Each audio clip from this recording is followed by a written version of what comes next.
Bueno, bienvenidos a todos, gracias por acompañarnos. Vamos a dar comienzo a esta reunión que se enmarca en el seminario sobre el amor que venimos realizando desde hace varios meses y que tiene por objetivo recorrer la publicación que hemos realizado alrededor del siglo XII, la poética del amor cortés, una nueva erótica, el goce místico a través de los siglos hacia el siglo XXI. Es una publicación que contiene trabajos de Olga de Santesteban y de otros tres integrantes de la escuela. Uno es un trabajo mío, Perla Trachtenberg, el otro es de Silvia Liberov y el otro de Estela Maris Díaz de Lurachi. Ya hemos presentado toda la primera parte en el marco de la comisión editorial de Discurso Freudiano, Escuela de Psicoanálisis, y agradecemos la colaboración de la Facultad Internacional de Psicología y Psicoanálisis LALAN, que nos viene acompañando en este ciclo, así que bueno, es un verdadero placer contar con su colaboración. En esta ocasión, continuando lo que Estela Maris Díaz de Lurachi vino presentando la reunión pasada, voy a hacer una pequeña presentación de ella y después le voy a dar la palabra para que nos transmita su investigación alrededor de Hildegarda de Bingen. Estela Maris Díaz de Lurachi es psicoanalista, es egresada de la Facultad de Ciencias Médicas de la Universidad de Buenos Aires, es miembro de Discurso Freudiano, Escuela de Psicoanálisis desde 1990. Integra el directorio de la escuela y comisiones de trabajo que propician la extensión y la transmisión del psicoanálisis. En este momento y desde hace muchos años integra la comisión de Cartel y la comisión de biblioteca. Así que bueno, es un inmenso placer trabajar junto a Estela. Colaboró en el 2020 en el libro James Joyce, Su vida y su obra, con su escrito Las traducciones al español del Ulises, y también fue coautora del libro Mujeres del psicoanálisis y Entre el hombre y la mujer, Desencuentros. Presentó trabajos en diferentes lugares de la ciudad de Buenos Aires, como en el Centro Cultural General San Martín, el Palais de Glass, la Biblioteca Nacional, el Centro Cultural Conex y en ciudades del interior, y tiene una posición muy activa dentro de lo que es el campo de la investigación, del arte, la literatura y la clínica psicoanalítica. Así que bueno, va a ser un un honor escuchar tu investigación en esta ocasión. Así que te damos la palabra, Estela. Bueno, gracias, Perla, por la presentación. Un placer.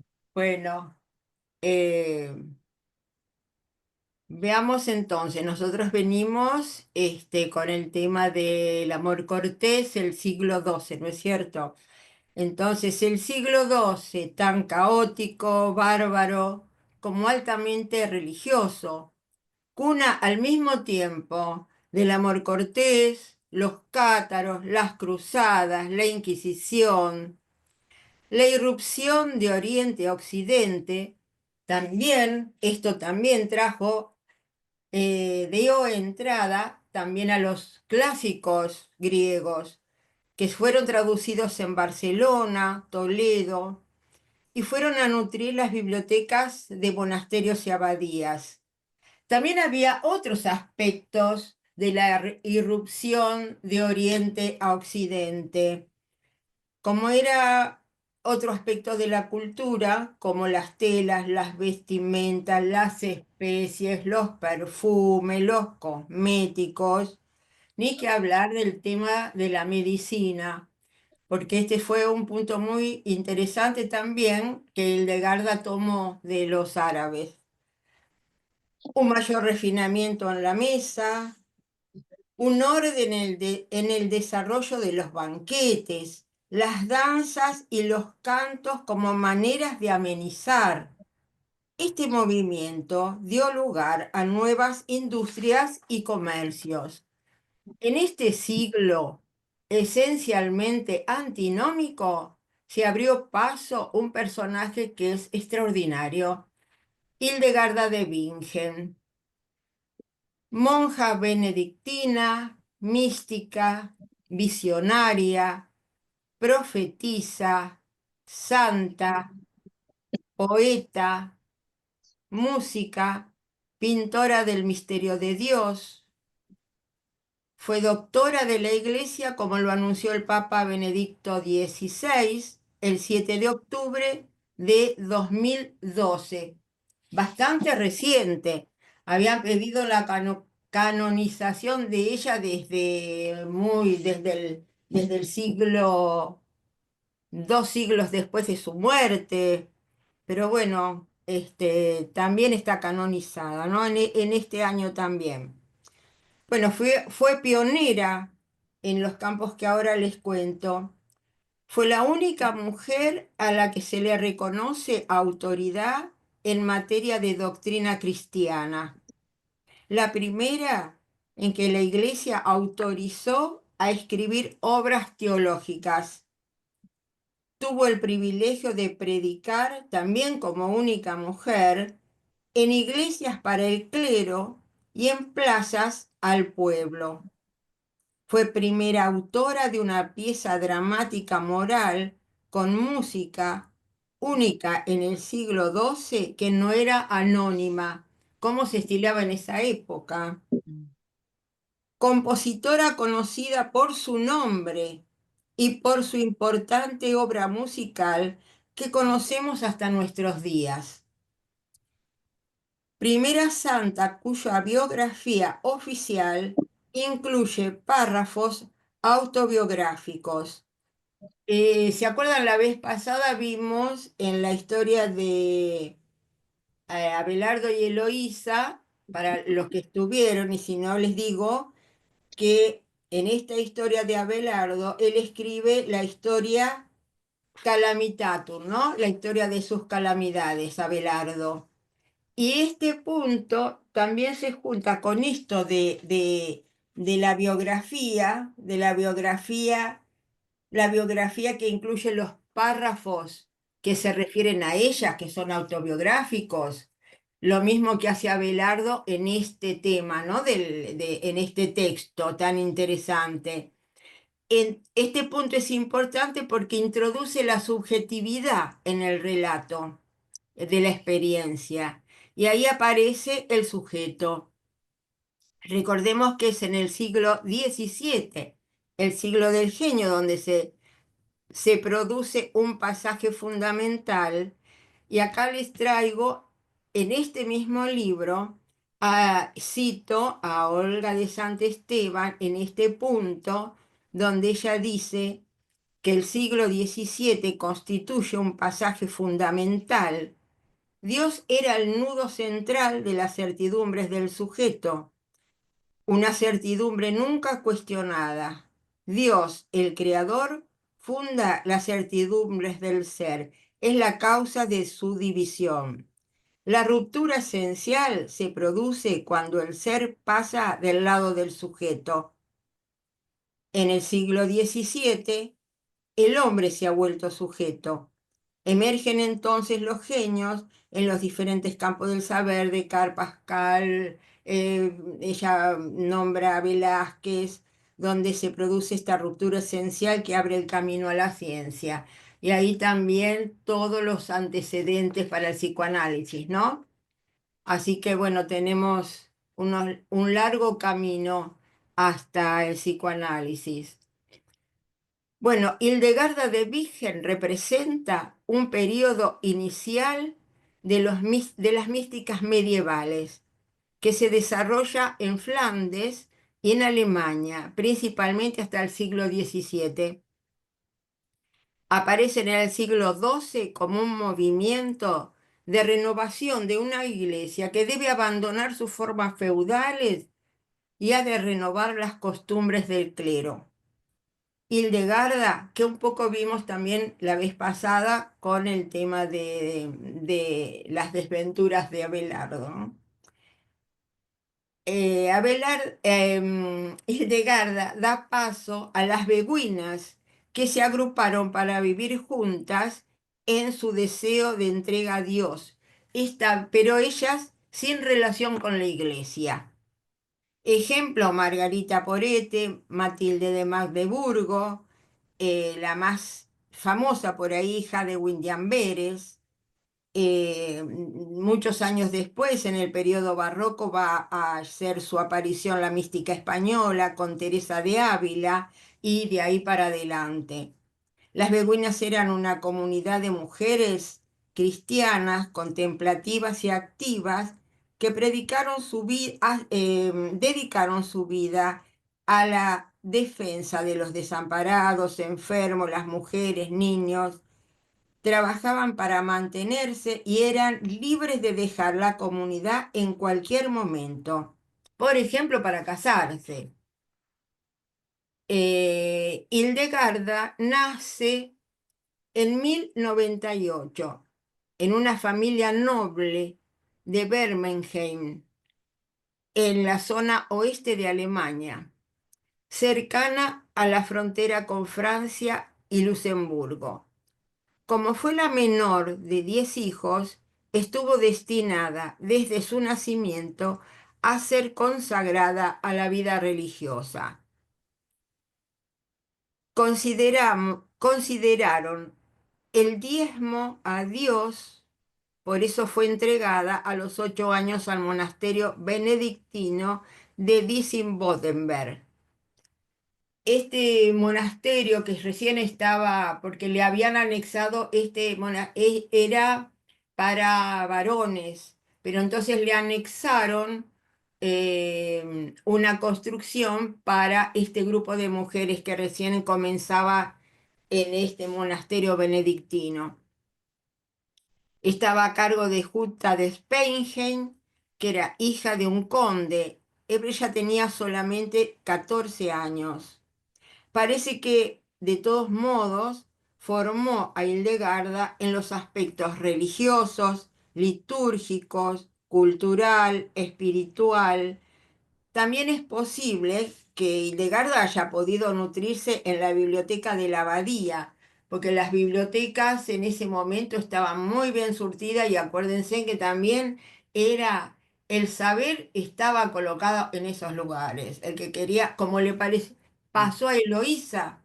Eloísa tuvo una instrucción muy importante por estar en un lugar catedralicio que tenía una fama muy importante y tuvo una instrucción muy importante. Esto no era así porque esto recién se armaba, pero las bibliotecas eran muy importantes. Mantuvo una nutrida correspondencia con nobles, papas, estudiosos de distintas disciplinas, con reyes como Enrique II de Inglaterra y su esposa Leonor de Aquitania, el papa Anastasio IV, Felipe de Alsacia, conde de Flandes. También fue importante la carta que escribió al emperador Federico I Barbarroja con motivo del enfrentamiento con el Papa, en la que se llamó la querella de las investiduras, que fue un conflicto político-religioso que opuso la Iglesia al imperio durante 100 años. La carta, van a ver que es de tono duro, casi amenazante, que marca el ascendiente que tenía ella, Hildegarda, con las personalidades de la época. Les voy a contar. Ella decía, cuando le escribe, ¿no? Con motivo de este enfrentamiento con el Papa, porque ella siempre estuvo a favor del Papa. También estuvo, ya vamos a ver, Fernando de Claraval, que también lo vimos la vez pasada, que fue realmente un enemigo, ¿no? Un adversario de Abelardo. Acá Bernardo es un protector de Hildegarda. la carta que manda a Federico I de Barbarroja dice: Oh rey, sé el soldado caballeroso armado que combate valientemente al demonio. Rechaza la avaricia, escoge la abstinencia, eso que el rey de los reyes en verdad ama, pues necesario que tú seas prudente en toda ocasión. En efecto, en visión mística, yo te veo viviendo toda suerte de trastornos y contrariedades a los ojos de tus contemporáneos. Sin embargo, tendrás, en el tiempo de tu reinado, cuanto conviene para los asuntos terrenales. Ten cuidado entonces que el soberano rey no te derribe a tierra a causa de la ceguera de tus ojos, que no ven cómo usar rectamente el cetro de tu reino que tienes en tu mano. Sé tal que la gracia de Dios no te falte jamás. Bueno, no solo era dura, de verdad que era bastante amenazante, ¿no? El tono que ella ponía en sus cartas. Em, Ella tiene visiones, ¿no es cierto? Es una visionaria y explica en muchas de sus obras qué son estas visiones que ella tiene. Entonces ella dice en una carta que le va a hacer a Guillermo de Glembourg, que es otro de los que hemos visto, porque ella es del siglo XII, pero ella como vive muchos años, lo transcurre casi todo el siglo. Entonces nos encontramos con personajes, por ejemplo, de Abelardo, de Leonor de Aquitania, que la vimos también en otros momentos, en este momento también, ¿no? En la vida de Hildegarda. Desde mi infancia, cuando todavía no tenía ni los huesos, ni los nervios, ni las venas robustecidas, hasta ahora que ya tengo más de 70 años, siempre he disfrutado del regalo de la visión en mi alma. En la visión mi espíritu asciende, tal como Dios quiere, hasta la altura del firmamento y hasta el cambio de los diversos aires que se esparcen entre los pueblos. Veo estas cosas de este modo, las contemplo según el cambio de las nubes y de otras criaturas. No oigo estas cosas ni con los oídos corporales, ni con los pensamientos de mi corazón, ni percibo nada por el encuentro de mis cinco sentidos, sino en mi alma, con los ojos exteriores abiertos, de tal manera que nunca he sufrido la ausencia del éxtasis. Veo estas cosas despierta, tanto de día como de noche, y con frecuencia estoy atada con enfermedades y atenazadas por fuertes dolores hasta tal punto que amenazan con llevarme hasta la muerte. Pero hasta ahora Dios me ha sustentado. Bueno, sigue la carta, pero me parecía interesante que cómo ella describe lo que son las visiones. Sí. Las visiones porque vemos la diferencia que hay con las otras místicas que tienen el éxtasis, ¿no es cierto? Muy diferentes. Ujú.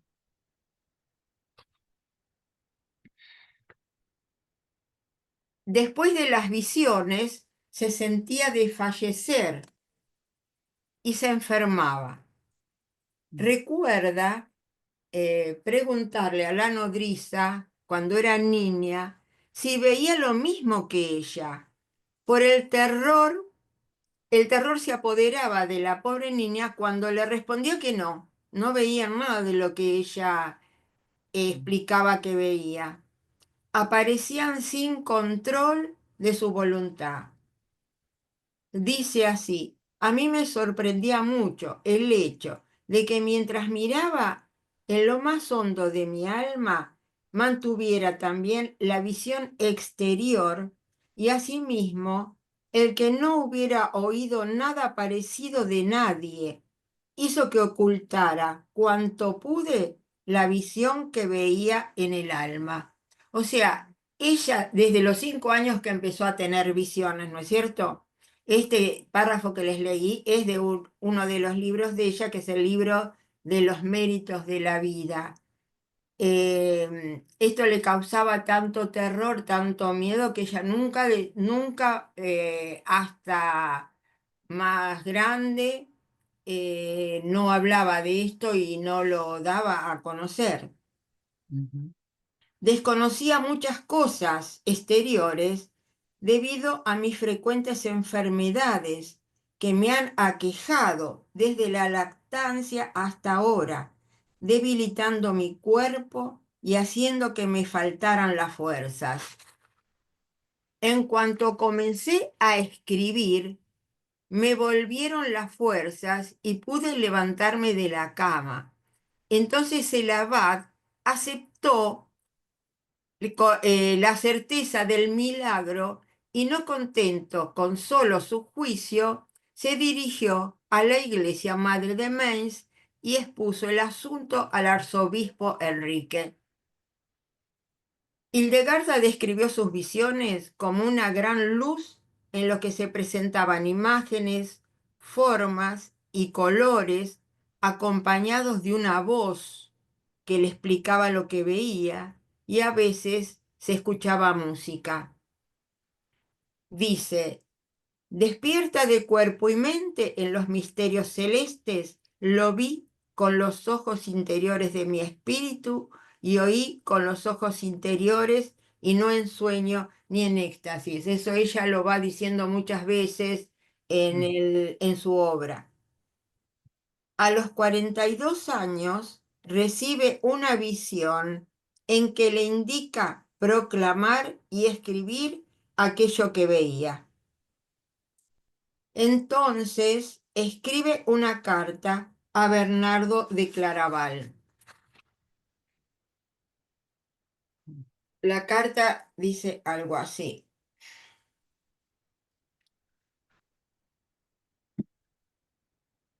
Padre, estoy muy angustiada por esta visión que se me apareció en el espíritu del misterio y que jamás vi con los ojos exteriores de la carne.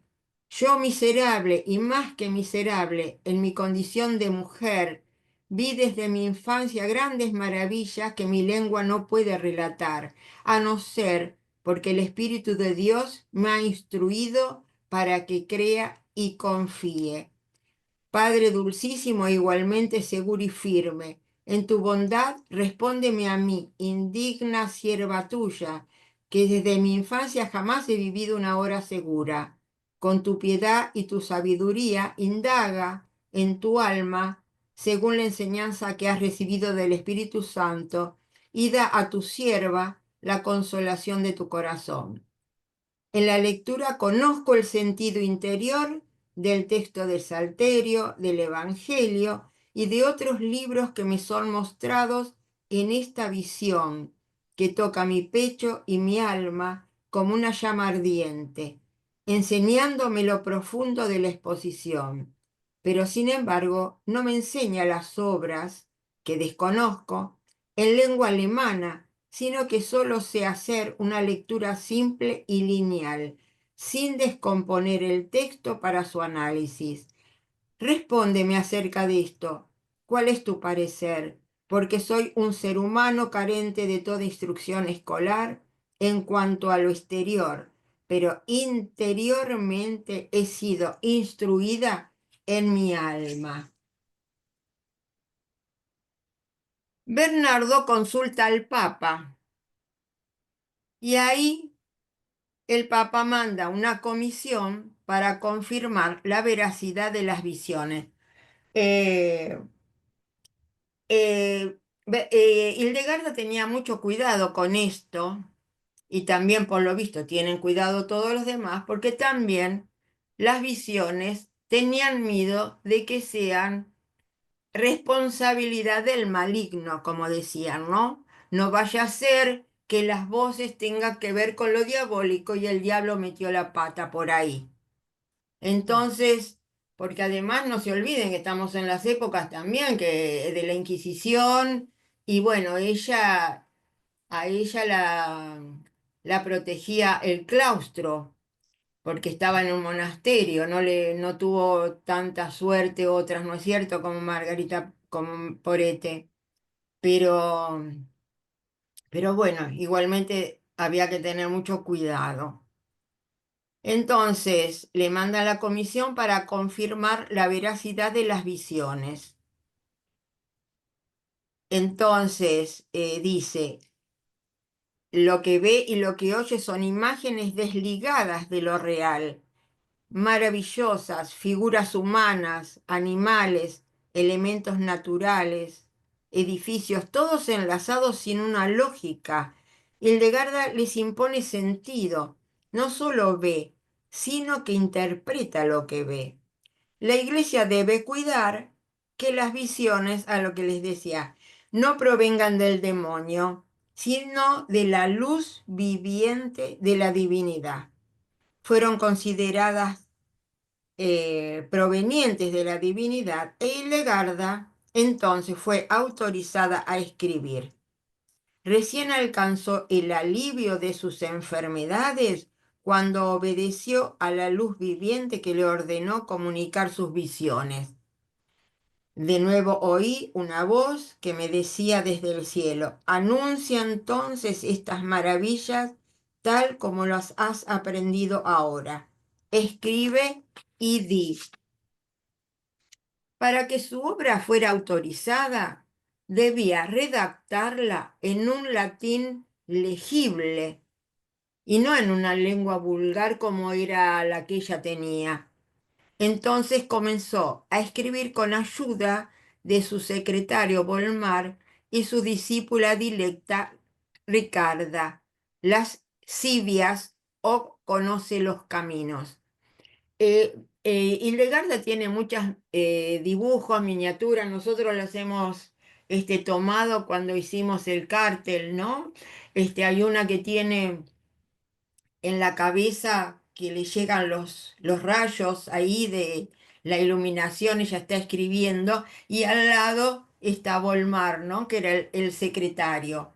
Son figuras muy, muy interesantes. En 1150, fruto de una de sus visiones, decide trasladar su comunidad de 20 monjas a Ruppersberg. Ella yacía con fuertes dolores, no se podía levantar, hasta que nombró el lugar donde ahora, ella lo dice en primera persona, nombré el lugar donde ahora estoy y de inmediato recuperé la visión, pero no me liberé totalmente de la enfermedad. Queríamos marchar de unos campos fértiles, viñedos y un lugar agradable a otro donde no había agua y donde nada era placentero, y para que no sucediera, nos ponían todas clases de dificultades posibles. Ella quería ir a Ruppersberg, de donde estaba, ¿no? Que era este lugar que no había agua. En Dietzen-Boddenberg, la comunidad de monjas contaba con un gran prestigio. Hildegarda aconsejaba a personas adineradas que dejaban donativos. Las niñas que ingresaban lo hacían con dote, o sea que el monasterio recibía un importante sustento económico. Si se trasladaban, perjudicaban los ingresos de la comunidad de los monjes. Hildegarda decía, cuanto más presión soportábamos, más aumentábamos el número, por la gracia de Dios. Y como los hijos de Israel, que cuanto más eran oprimidos, más crecían. El Papa había ordenado a Hildegarda que siga su tarea de escribir las visiones, pero las visiones era porque en ellas Hildegarda subrayaba el origen divino del matrimonio, la santidad de la Eucaristía, la dignidad del presbiterado, asuntos, ejemplos, ¿no? Estos son algunos puntos nada más, asuntos que eran atacados por los cátaros. Y ustedes saben que en este siglo el tema de los cátaros con la iglesia fue asunto bastante duro y feroz. Entonces, ellos se tomaban de esto, como tenía ascendiente del Papa, él aprovechaba para poder hacer su política, ¿no? Contra los cátaros. Para Hildegarda, los beneficios que percibía el monasterio aumentaba la dependencia de su comunidad a los monjes de Disibodo, por lo cual, gracias a esa visión que le ordenaba el traslado a San Ruperto, los monjes ceden también ante las extrañas enfermedades que aparecían a Hildegarda y que fueron tomadas como signos divinos.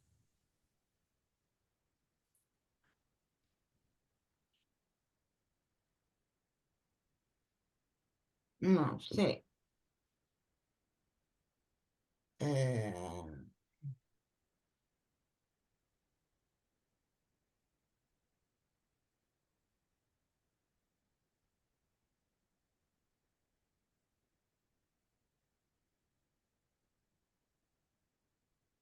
Entonces, se traslada en 1150 a Eibingen en 1100, no, en 1165. En ese momento, los reinos de Europa habían conseguido una época de paz, en la cual se pudo albergar una forma de vida diferente. Las ciudades surgieron, la seguridad en los caminos posibilitó que fueran recorridos por los trovadores, los mercaderes, el clero en su gira de predicaciones, por los caballeros y sus escuderos, movimiento en que también se fueron poblando las ciudades y formando una clase media inexistente en ese momento.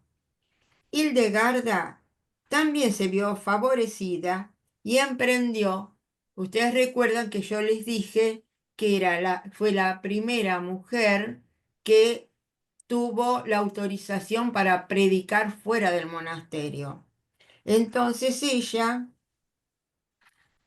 inusual para una abadesa, salió a predicar.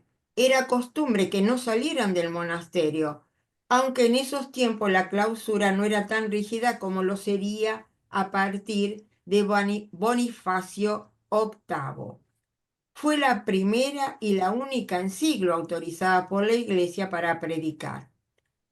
Su interés por la medicina, tanto en el aspecto teórico y científico como práctico, es una de las consecuencias del contacto con el pensamiento árabe. La escuela de Chartres, con sus inquietudes científicas y el acento puesto en los temas cosmológicos, en especial la concepción del macro y microcosmos, tendrá una notable influencia en su obra. En cuanto a la medicina, a ella también se la valora como dentro de la medicina homeopática, porque trabajaba mucho con las hierbas. eh, También esto de la concepción del macro y microcosmos, que era pensamientos también de la época. De las obras religiosas que escribió se destacan el Civias, sobre teología dogmática, otras sobre teología moral, cosmología, antropología y teodicea. Las Sibias conoce los caminos del Señor. Esta obra la escribe luego de recibir en 1141 esa visión que le ordenaba escribir todo lo que veía. Sus revelaciones la ubicaban en ilustraciones de intenso cromatismo, con ciertas características definidas como las zonas luminosas, fuego brillante, zonas oscuras, fuego tenebroso. El rojo como color predominante, el uso de la forma circular para indicar la presencia de la divinidad, la energía vital que anima al mundo entero. En una carta de Gilberto de Gimbló, ya teniendo 70 años, escribe: tal como el sol y la luna y las estrellas se reflejan en el agua, así en esta luz resplandecen para mí los escritos, los sermones, las virtudes y algunas obras de los hombres. Sus obras científicas son numerosas y versan sobre distintas temáticas: medicina, sobre el origen de las enfermedades, las propiedades curativas de las plantas. Otra de sus obras es Lengua Ignota, primera lengua artificial de la historia, por lo que fue nombrada patrona de los esperantistas. Compuso 78 obras musicales. En 1979, a los 800 años de su muerte, Juan Pablo II se refirió a ella como profetisa y santa. En ese mismo año se constituyó el grupo musical Cincuentia, dedicado a ejecutar sus obras musicales. Ya han aparecido más de 50 discos. Bueno, ya les mencioné que Benedicto XVI la llamó santa y le elevaron a doctora de la Iglesia. Hildegarda murió el 17 de septiembre de 1179. Fue sepultada en la iglesia de de San Ruperto, convento de Rupperstein, em, hasta que la llevaron a Eibingen, que se acuerda que Eibingen fue el último monasterio donde estuvo, pero la llevaron al anterior porque esta fue destruida en el 1632. La tumba fue olvidada hasta la Segunda Guerra Mundial porque ahí, con la escasez de la posguerra, escaseaban los medicamentos, entonces se propició la búsqueda de medicamentos naturales. Habiendo sido demostrada la autenticidad de los manuscritos de Hildegarda, se siguieron los métodos que ella había implementado en esa medicación natural. Fíjense lo que estamos hablando, ¿no? De algo de después de la guerra, donde ella había escrito todo esto en el siglo XII.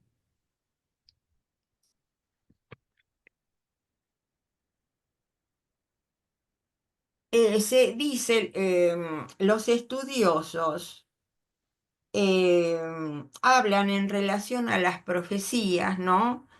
Dicen que al comienzo de su obra se presenta Alcibias como los profetas del Antiguo Testamento, como visionario del Apocalipsis, porque son tres pasos así. Primero, testifica la procedencia divina de su inspiración. Por eso lo llaman profetisa, ¿no? Por estos puntos. Segundo, narra el contenido del mensaje. Y tercero, obedece el mandato de comunicarlo. Bueno, me parece interesante en estos, en Hildegarda, porque Hildegarda, como ven, tenía un carácter bastante fuerte, se hacía respetar, pero evidentemente que también la criticaban. Y ella tuvo algunas, no solo críticas, sino reconvenciones. ¿Qué es esto? Las reconvenciones son como castigos que se le dan por algo que ella no cumple o por lo que ella no ha cumplido, se ha mantenido al margen de la ley. Entonces, eh, las críticas fueron: Hildegarda, fiel a la observancia benedictina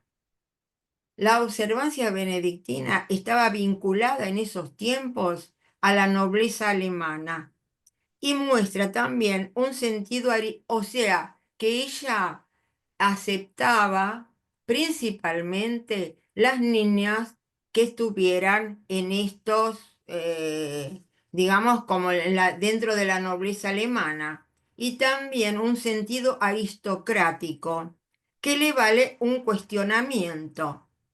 También de las vestimentas de las monjas los días de fiesta, con coronas, como casi nupciales.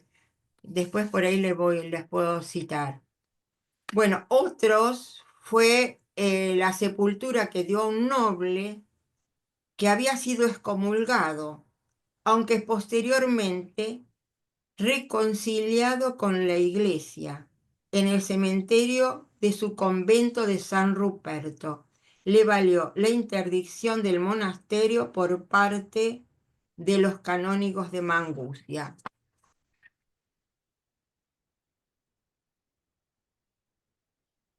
Una priora de un cercano monasterio de Anderbach, la priora de Anderbach era su nombre, le criticaba que en los días festivos sus religiosas llevaran suelto las cabelleras y estaban ataviadas con túnicas blancas y largos velos de seda.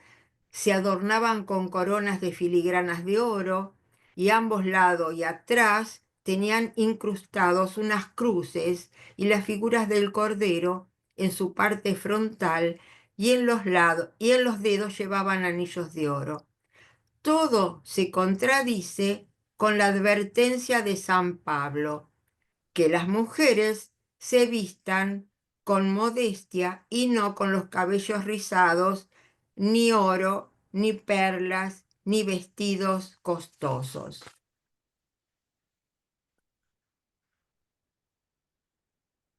Ah, a ver dónde estaba. Me parece reinteresante este punto, ¿no? De, del castigo que le imponen, el castigo que le imponen a ella, que era bastante importante porque la privan a ella de la comunión y a su comunidad del canto y los bailes en las liturgias. Cosa muy importante porque eh, eso era algo que la música estaba dentro de esa comunidad, porque para Hildegarda era muy importante porque decía que la música era lo que enlazaba el corazón, el espíritu y la carne. Era como la alegría de vivir y eso no se lo podían privar. Eh, Esta pena es esto que ella hace, porque no solamente ella da entierro en su monasterio a un excomulgado, sino cuando ve que lo vienen a,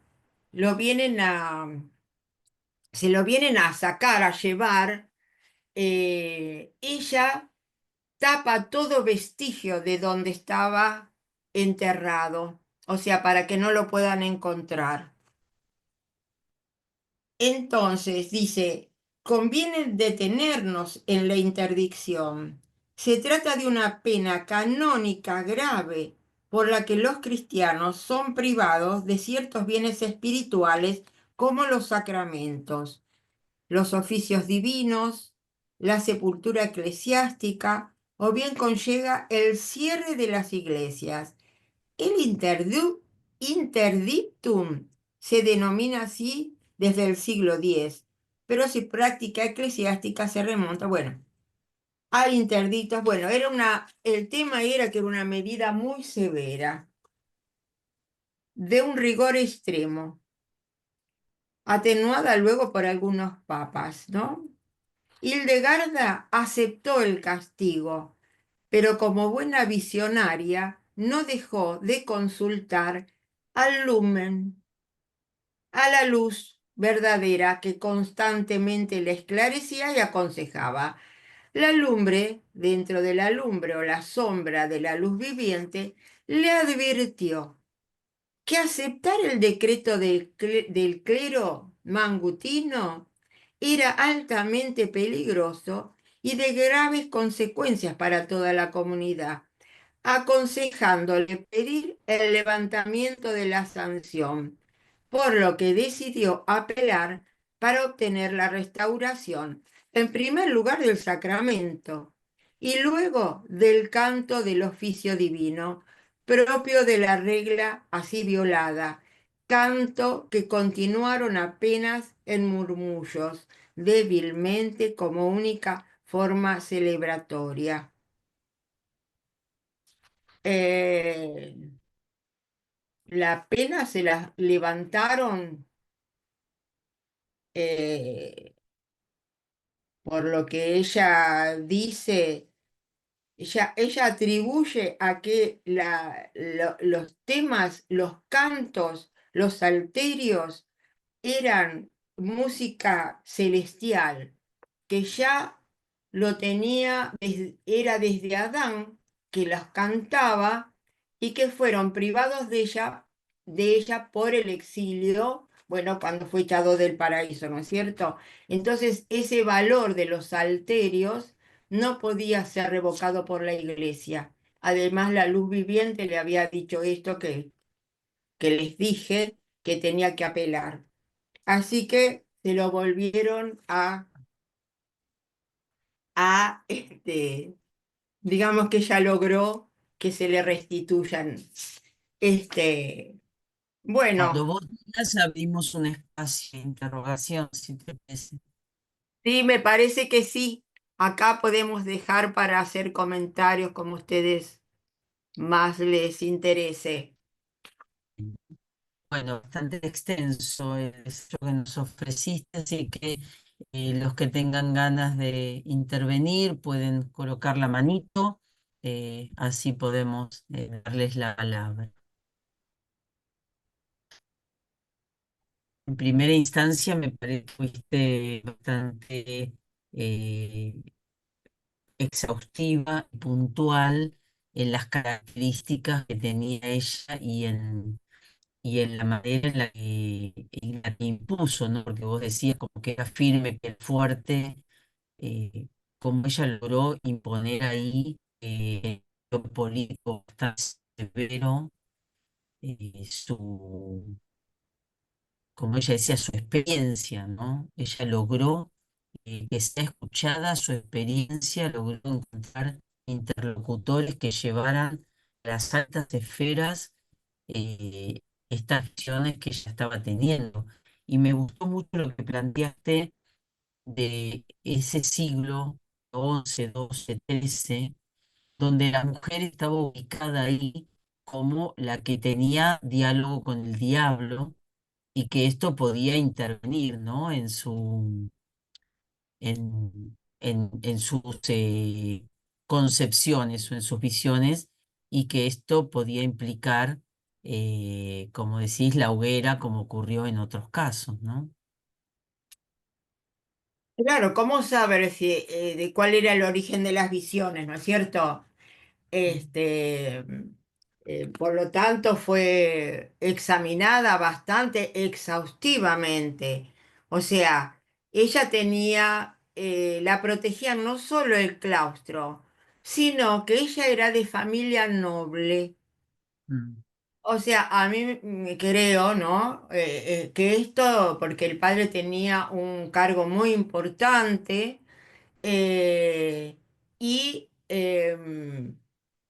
y bueno, esto no era, digamos que eran elementos de protección, aun Sí, cuando, bueno, también podía suceder otras cosas, ¿no? En esa época. y mostrabas también bien la diferencia entre lo que era el movimiento de las beguinas y lo que era la experiencia visionaria. Claro, claro, porque ella también, digamos, las beguinas podrían o no tener visiones o éxtasis. Nosotros hemos estudiado algunas de ellas, ¿no es cierto? De las beguinas, ellas escribían al estilo de los trovadores, ¿no? Como ellos escribían, el estilo de Fin de Amor, al estilo del amor cortés, ¿no?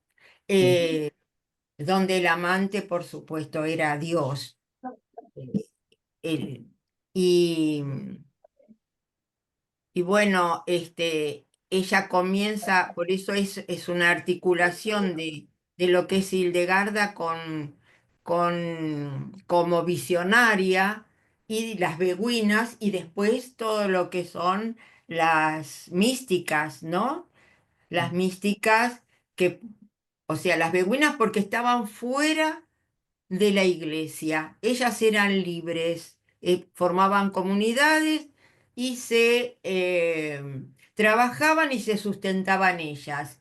Distintos estar en los claustros, ¿no es cierto? En los monasterios como otras de las otras místicas, incluso posteriores, como Santa Teresa. Sí, y también rescatabas, primero, bueno, la producción de ella, ¿no? En tantos aspectos, porque la música ella creaba la partitura y cómo el valor de esa letra escrita a lo largo de los siglos, ¿no? Es muy importante lo que recuperabas de un grupo publicando o grabando sus creaciones. Muy Sí, es importante. increíble que eso haya quedado, ¿no es cierto? Nosotros estamos acostumbrados por ahí que es difícil digamos, de que se conserven. La vez pasada vimos toda la obra de Abelardo, que la mayoría se desapareció, no se encontró más. Estamos también en el mismo siglo. Ujú. Es también que la obra la han cuidado porque también la usaban políticamente, ¿no es cierto? Pienso que eso también era una cosa importante, porque ella no estaba a favor de los cátaros, al contrario, estaba al lado de la iglesia. Claro. Entonces era usado y yo creo que eso también la protegía de todo lo que pudiera decir y todo digamos, las contravenciones que ella hacía, porque esto de sepultar al excomulgado fue algo bastante serio, Mm. que a ella pocos años antes le dieron, o sea, esto ya pasó cuando ella era bastante grande, pocos años antes de la muerte. Pero O bueno, sea que, no, claro, está bueno lo que decís, porque es un siglo que persigue a los disidentes o a los que plantean algo que puede hacer tambalear a la iglesia. O sea que ella quedó protegida o por su linaje, o quedó protegida o por su linaje, o por no quedar del lado de la herejía y así pudo desarrollar todas sus capacidades, porque también hay que reconocer la capacidad, ¿no? Con la que supo moverse en ese territorio. eh, era muy hábil. A veces yo digo, ¿qué? Era política, ¿no? Tenía una Pero posición política. totalmente, porque yo digo, bueno, no quiero meter acá tampoco las dudas, pero qué casualidad que justo tiene las visiones cuando ellos se querían trasladar y tiene todas esas enfermedades que tiene y que la visión le dice que se tiene que trasladar, porque ya los monjes Mm. realmente era algo que en la comunidad era benedictina por los monjes benedictinos, por eso ella era benedictina y también las monjas que ella tenía.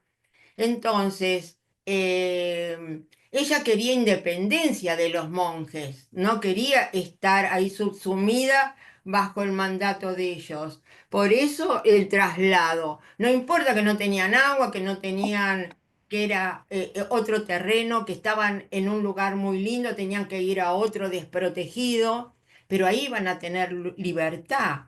no solo que la tuvo, porque lo pudo hacer, sino que después fue a armar y fundar otro monasterio más, porque evidentemente era muy inquieta, ¿no?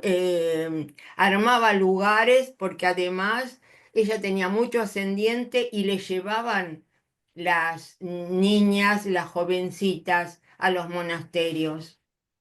Adriana y después creo que Ana Cristina. Así. Bueno, muy interesante todo este desarrollo que hiciste, Estela. Yo te quería preguntar, ¿qué significaban que tenía que ella detectar esas visiones que no vengan del demonio? ¿Podría ser esto en relación al éxtasis? No, no, No. no, no, no. Porque algunas de las visiones en las místicas o algunas eran, eh, eran catalogadas y denunciadas como herejías. Ajá. Entonces, tenía que tener cuidado de que, bueno, por eso estuvo tan, digamos, vigilada, digamos, porque para que no sea el demonio, que no sea hereje, ¿no? Que sean pensamientos de herejía. Pero todo lo que, las visiones que ella tenía, les convenía a la iglesia, evidentemente. Así que no, no, el éxtasis es otro tema que, bueno, que ahí hay una relación directa con Dios, no solo como lo tenía ella, pero digamos que es otro asunto que, bueno, Claro, no, porque ellas vos dijiste que se podían casar, podían estar con un hombre. no, esas eran las beguinas. Ella era Las beguinas. abadesa, ella era abadesa, ella era abadesa de un monasterio. Ahí Ajá. ellas eran vírgenes. Todo el grupo que ella tenía eran vírgenes. Y esto fue otro de los, digamos, en la reconvención que le hicieron, que no fue tan dura, por supuesto, como el entierro de este noble, ¿no? Que le dijeron que ella en los días festivos se vestían las monjas con esas vestimentas, los cabellos sueltos, los velos, los anillos de oro, este, Claro, nada que despertara sensualidad, ni las miradas claro, de los hombres sería. pero Claro. ella decía, ella se defendió con esto, por supuesto, con la luz viviente que le decía que estaba bien. Bueno, Era este, astuta. Ana Muy Yo, Cristina. yo creo que era como Daticia. Sí, No sé, tal vez era muy, muy política, como vos decías, Perla. bueno, Pero ella decía, eso, todo eso que dijo San Pablo, que tienen que las mujeres vestir con discreción, no usar cosas llamativas, vestidos modestos, no anillo, todo esto para las mujeres en general, pero ellas eran vírgenes y como vírgenes ellas podían hacer eso. Entonces, bien. esto fue lo que, con lo que se defendió. Ella, Entonces, bueno, ella Claro. tenía una estética muy especial, ¿no? En lo sí, que nombrabas antes, ¿no? Ya sea en contra de la cosa casta y de pobreza. Bueno, era noble, pero lo que ella de alguna manera promulgaba era lo que dijo Adriana antes, ¿no? Algo del orden de la sensualidad que ponía de alguna manera en juego y como tú dijiste, lo prohibía, ¿no? Aparte me hacía acordar a Antígona en el plano, solamente en este plano, ¿no? no, no, De, sí, sí, claro, incluso de todos los textos de los libros que leí en relación a Hildegarda, también ponen algo así que, como Antígona, que transgredió las leyes Claro. pero ella transgredía la ley de la iglesia, ¿no? Ahí era otro tema con Antígona, pero sí, en relación a las transgresiones que ella hacía. Aparte, digamos, ella tenía mucha convocatoria de fieles, digamos, porque tú decías que lo elegían, las elegían de la nobleza, ¿no?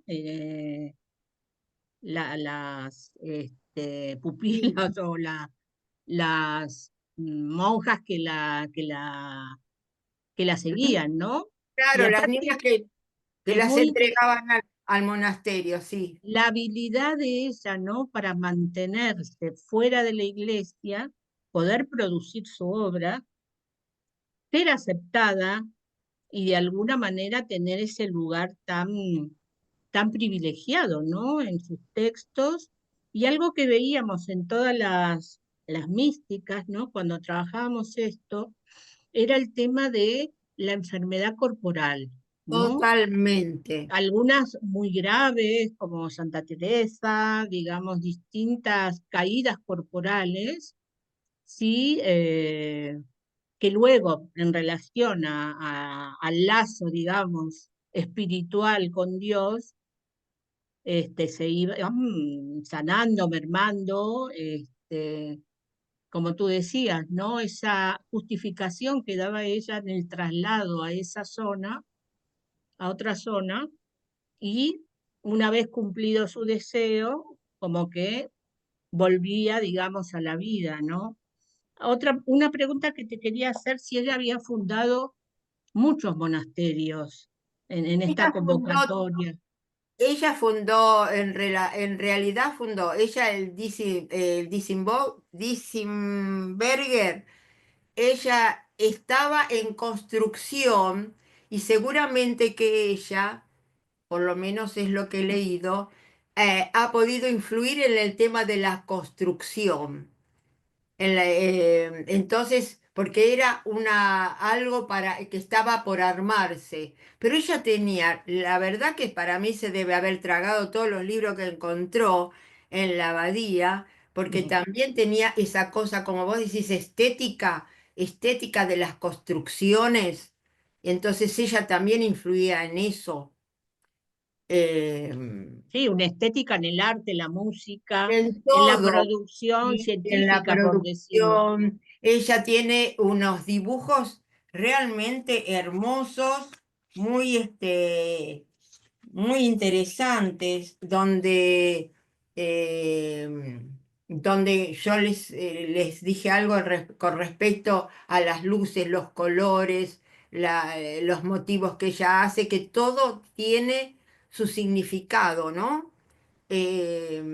Realmente todos los libros que ella hace, los textos, que tienen todas las imágenes que ella va relatando, lo que va significando.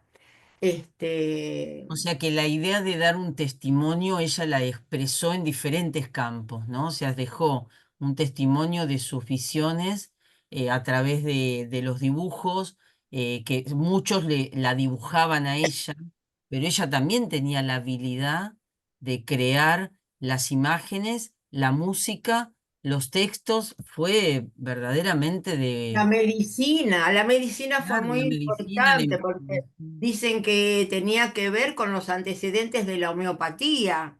claro. Eh, No, un ser excepcional, ¿no? En el nombre de la ligazón a Dios, un ser excepcional. Y esto de las enfermedades, como dice Ana Cristina, es así. Ellas Mm. piensen que ella recién a los 42 años estuvo enclaustrada. 20 y pico de años estuvo en los claustros, pero en los claustros estaba encerrada. A partir de que empezó a escribir y además se enfermaba mucho, como ella decía, a veces no se podía levantar de la cama. Pero las cosas cambiaron cuando empezó a escribir. O sea, las visiones las tenía desde los 5 años, pero recién cuando empezó a escribir, ella pudo salirse de esa cosa de enfermedad. ¿Cómo les pasaba a las místicas, las otras místicas que estamos viendo en otro espacio, ¿no? Pero Eh, de muy pequeñas porque tú dijiste es 8 años que ingresó, si no escuché mal, en Sí, el, 8 años fue entregada, ¿sí? claro, como Dicen que se que, va, como que dicen a lo que largo, vale. No, dicen que en ese momento todavía no estaba en construcción y estaban junto con Yuta, la otra jovencita, estaban albergadas en otro lado hasta que se terminara la construcción. Por ahí pasaron unos años hasta que se establecieron ahí Hasta en... los 14 años estuvieron juntas en Claro, una celda que la compartían con alguien más y después claro, de un momento, pasan a ese otro lugar que vos estás nombrando. ¿Cómo claro. se prueba, por otro lado, cómo se prueba la hipótesis de Olga, que está reflejada en el libro del siglo XII, cuando ella dice que son seres que están como aislados y que tienen dificultades en integrarse en lo social? Ella es una excepción porque fue una mujer muy relacionada, digamos, y también protegida tanto por la nobleza como por ciertos sacerdotes, obispos, Ah, ¿no? por Pero el... creo, pero, espera, creo que se prueba en ese periodo tan prolongado que tú nombras ahora de esa enfermedad corporal, ¿no? Hasta que encuentra una salida en esta espiritualidad, en la conexión con Dios, ¿no? Sí, sí, porque hasta esa edad ella tenía las visiones. Digamos que ella decía que toda la instrucción que ella tenía, eso la recibía de las visiones. Por eso que digamos que la comparan un poco con el tema del Apocalipsis en relación a la profecía, lo que era las visiones de revelación, ¿no? Como habla el Apocalipsis. Y pero tenía todo eso y bueno, no podía hablar, no podía hablar. Estela, te voy a hacer una pregunta sobre, bueno, esta mística, ¿no? Tan fascinante, tan interesante, ¿no? Que vos tomás. Y me preguntaba, digamos, digamos, en este movimiento, ¿no? En este movimiento tan apasionado del amor cortés, como fue quedando, digamos, a lo largo del ciclo, bueno, las huellas que ha dejado, ¿no? En la actualidad, en el hombre contemporáneo. Digamos, qué te hizo en recuperarla a ella, a Hildegarda, en el contexto del amor desgraciado? Digo, lo pensaste? ¿Hubo algo ahí que te convocó, digamos, a traerla? Porque es muy interesante el tema que traes. Y leer un montón sobre el siglo XII. Mm. Digamos que estuve leyendo muchísimo sobre el siglo XII y la descubrí.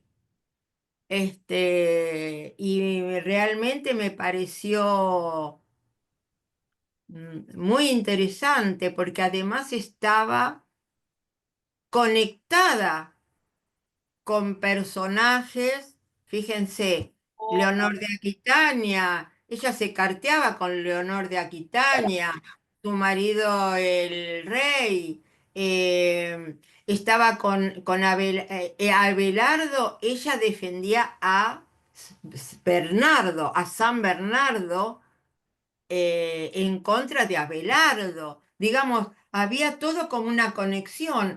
Al trabajar y al leer todos estos temas, Leonor de Aquitania, que tanto hemos trabajado en el cártel en aquel momento sobre el siglo XII, el amor cortés, también me llevaron algunos de esos lecturas a ella. Por eso Porque que me pareció, ella está en el centro de todo el movimiento del amor cortés, ¿no es cierto? De la claro. escolástica del amor desgraciado. Entonces, yo quizás es a partir de toda esa época en donde surgen los primeros documentos, ¿no? Los primeros escritos de los trovadores y también de ella. Entonces, digo, este movimiento de simultaneidad, y como decís vos, bueno, le tocó una época para ella maravillosa, porque bueno, estuvo rodeado de los grandes representantes del amor cortés. Claro, por supuesto. La Pero verdad que sí. además, digamos, de la genialidad, porque tenemos que reconocer la genialidad por todos los campos que ella abarca, también su posición como decidida, ¿no? A mantener su criterio, sus hipótesis, como dijiste recién, ¿no? En relación de Bernardo declaraba a favor de Bernardo, en contra de Abelardo, ¿no? O sea, que tenía una energía y un impulso impresionante como para colocar su deseo. No quedó solamente en el plano, ¿cómo decirlo?, del lazo con Dios absoluto, sino que pudo, su deseo, por decirlo de alguna manera, se expandió, ¿no?, a todas estos descubrimientos que fue haciendo, tanto en la música que decías, como en la cuestión de la medicina, y bueno, y todos los escritos, ¿no?, que ella hizo. Siempre es bastante sorprendente el tema de las visiones, porque Jade Amberes, también de ese siglo, trae todo el tema de las visiones, ¿no? A través de Dios, la presencia, el encuentro, y Claro. esa entre satisfacción y sufrimiento, ¿no? Están todas estas cuestiones jugadas, Pero, ¿no? pero Silvia, un momentito que ahora me recordé otra cosa para contestarle a Patricia. Y algo muy importante que me llevó a eso es el tema de la mujer y la posición de la mujer, porque estuvimos mucho, yo estaba muy atrapada, por ejemplo, con Leonor de Aquitania en aquel momento, también con Eloísa, de Abelardo y Eloísa, digamos, con las mujeres las distintas posiciones que las mujeres tenían. Ella era una abadesa, o sea, era una mujer, una monja benedictina, digamos, y la Mm. posición que ella tiene, ¿no? Eh, la idealización de la dama, los cantos de la poesía cortés para ella, pero también la mujer en la casa, que no tiene nada que ver con esto, que es digamos, son mujeres en la casa que tenían prohibido un montón de cosas, digamos que no era la vida de estas mujeres que estamos hablando, ¿no es cierto? Claro. Entonces, ¿qué posición en este siglo XII tan loco? Porque la verdad es que colocar todo en este siglo te mueve la cabeza realmente. La Inquisición, las cruzadas, eh, digamos, todo este movimiento impresionante. ¿Qué lugar a la mujer? ¿Qué lugar, no es cierto? Silvia. Claro. Silvia. Silvia. Me preguntaba Ana por lo que vos decías de llevar adelante su deseo, si se trata de deseo o se trata de misión, ¿no? En esta cosa que está reforzada por esta cuestión mística y relación a Dios, como que tienen una misión, me parece, ¿no? Que le da más fuerza todavía a todo, ¿no? Claro, porque ella tenía, las visiones le decía que se traslade, que arme esto, que arme el otro. Ella te podía quedar tranquilamente, si ella tenía mucho prestigio, se podía quedar en el primer monasterio, si estaba, o en el segundo, ya que quería independizarse.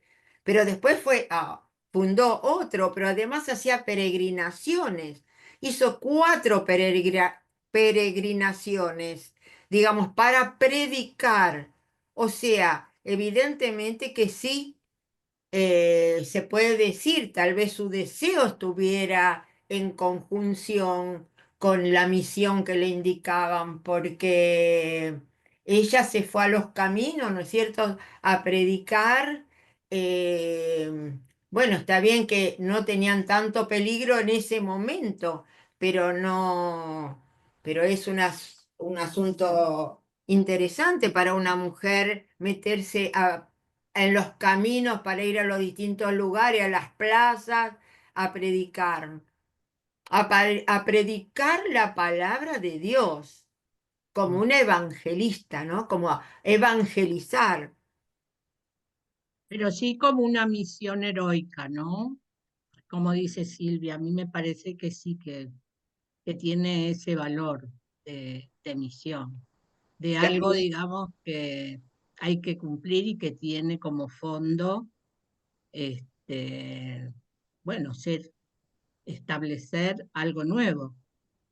Me sí, hacía pensar, por algo que estuve justo leyendo ayer, de Juana de Arco, lo mismo, ¿no? Una mujer que por tener visiones y tener una misión hace algo que no es del campo de las mujeres, como entrar a lo militar, ¿no? Como en este caso también Hildegarda haciendo algo nuevo, ¿no? Como llevadas por esa visión, hacen cosas inéditas, digamos, ¿no? Y también sí, terminó en la claro, horca, terminó claro. en la hoguera, quiero En decir. la hoguera, Te en lo la pide hoguera. Dios Padre, ¿no? Hay que ver si te podés resistir al pedido de Dios Padre en la visión. Mm. Debe ser fácil, ¿no? Pero qué valor tiene, digamos, entrar en el código místico, ¿no? Mm. Digamos, sin hacer psicopatología y poder tomar este campo religioso y esa misión y ese lazo con Dios, y bueno, alrededor de eso se produce, se escribe. Es interesante esto también. Y La- nosotras habíamos concluido el goce místico. ¿Te acordás que decíamos que no se hablaba del deseo místico, sino que se hablaba del goce místico, ¿no? Como Ah, una experiencia particular en este movimiento, en este marco religioso, que seguramente estará ligado a lo que decís, porque vuelvo a decir, no es joda que Dios Padre se te aparezca y te ilumine y te diga que esta es el camino. que sos su Evidentemente, esposa, ¿no? Que sos no su te podés esposa, resistir. que te quiere Y a ti. seguramente, y pienso que tenés razón en esto, ¿no? Es ese goce que la lleva, ¿sí? Mm. Bueno, muy interesante. Pareciera que tienen una relación a la causa muy fuerte, ¿no? Lo que hacen como causa de su misión es fortísima, digamos, No, ¿no? la entrega, eh, ese llamado que les viene del otro, de este gran otro que sería su Dios, exige, o sea, exige una entrega. Entonces, en nombre de ese pacto es que la vida se desarrolla. Lo que nosotras veíamos que Estela recupera mucho y Ana también, es que no es sin sufrimiento ese goce, ¿no? O sea, hay ahí momentos muy críticos y como decía en el caso de ella o de algunas otras, están entre la vida y la muerte porque dejan de comer, las enfermedades son sin corte durante muchos años, son sobrevivientes verdaderamente de esa entrega que tienen a este llamado, ¿no? Sí. Así que Y yo es apasionante. no sé bien cuáles eran los problemas que ella tenía, pero sí que ella en todos lados describe los dolores terribles desde niña, desde niña, enfermedades extrañas, como decía ahí en una de sus obras, que no la dejaban incorporarse, estaba mucho tiempo en la cama porque no se podía levantar. Digamos, bueno, esto fue parte de su vida también. Sí, Ahora, vos fíjate qué interesante, ¿no? Por lo menos en toda la investigación que realicé. No es sin el sufrimiento, ¿sí? Quizás más para el lado de la neurosis, el cuánto. Pero hay algo que la diferencia de quizás para pensar en alguna cuestión clínica es que no se quejan del padecimiento, que sea con sufrimiento, que sea de ese cuerpo mortificado, ¿sí? No se quejan de esa mortificación, eso es muy interesante. No, no alguien que tiene un cuerpo que está sufriente y se queja que hay... soportaban todo, digamos, con gran dignidad, ¿no? El nombre de... Sí, yo en ella no vi en nada de lo que he leído que se quejara. Claro. Mira, todas las que leí en ese punto, digamos, encuentro una gran coincidencia. Claro. Sí. Ahí Bueno, Adrián, acá hay una manito volando. Sí, no, pero Adrián. no. Yo Adriana. noté que Estela había dicho que las enfermedades tenían que ver, eran tomadas como signos divinos. Así que esto tenía que ver también con su entrega a Dios, ¿no? Seguro. La ordalía, ¿se acuerdan Sí, de la cuestión de la ordalía? Pasar la prueba. Mm. Claro. Y otra cosa, pues bueno, ya estamos en hora nada más, sí. ¿no? Que vos decías, Estela, que después de las visiones se sentía de fallecer, ¿no? Después de toda esa luz que recibía. Y esto, no sé, yo sigo insistiendo si no tiene que ver con la entrada de Dios en su cuerpo. Pero y bueno, este es uno de los temas para las místicas. ¿Qué Claro, efectos producen exacto, esta entrega, esta relación directa con el absoluto? claro. Y La Por eso digo, ¿no? Cómo voluptuosidad quedaba ahí, digamos, otro tomada con concepto, su ¿no? cuerpo. Hola, lo Silvia. La, volu- encontramos en todas las místicas este punto. Claro. la Entonces era, voluptuosidad ahí, ese claro, goce desbocado, claro. ¿no? Era tomada toda ella y desfallecía después toda esa luz, ¿no? Que le venía, que incorporaba a ella en su cuerpo, ¿no? Sí, Ahí pero no también toda todas una llegaban a ese erótica, ¿no? estado. Otro de los elementos, toda una erótica, ¿no? Porque Sí, también claro, está cuando él, Dios Padre, entra en su cuerpo. claro. Por eso no sé si llamarlo, no, no se puede llamar éxtasis, como decías vos, pero hay algo de esto, casi un desfallecimiento como un orgasmo, ¿no? Parecía. Después de Pero no todo eso. todas atravesaban, Adriana, por ese estado, ¿eh? No, Hay no, no. Yo místicas que digo, van a estar atravesadas por esa voluptuosidad, como nombrás, o por esa erótica que habla Ana Cristina. Pero también es cierto que Lacan nos enseñó que hay místicos que no pasan por esa experiencia. no, no, estoy hablando de ella, de la que Ah, trajo hoy está bien. Estela, no digo en general. Sí, Sí, sí, sí. No sé, bueno. ella siempre Bueno. decía que el éxtasis, por eso ella no sufría con su ausencia, ¿no? Bueno, todo lo que nos quede pendiente de seguir debatiendo, nosotros vamos a tener un próximo encuentro el viernes que viene a las 17 horas, donde vamos a hacer una mesa redonda con todos los que participaron en el ciclo para poder seguir debatiendo las hipótesis, las teorías que fuimos colocando y, bueno, también los personajes que se fueron nombrando.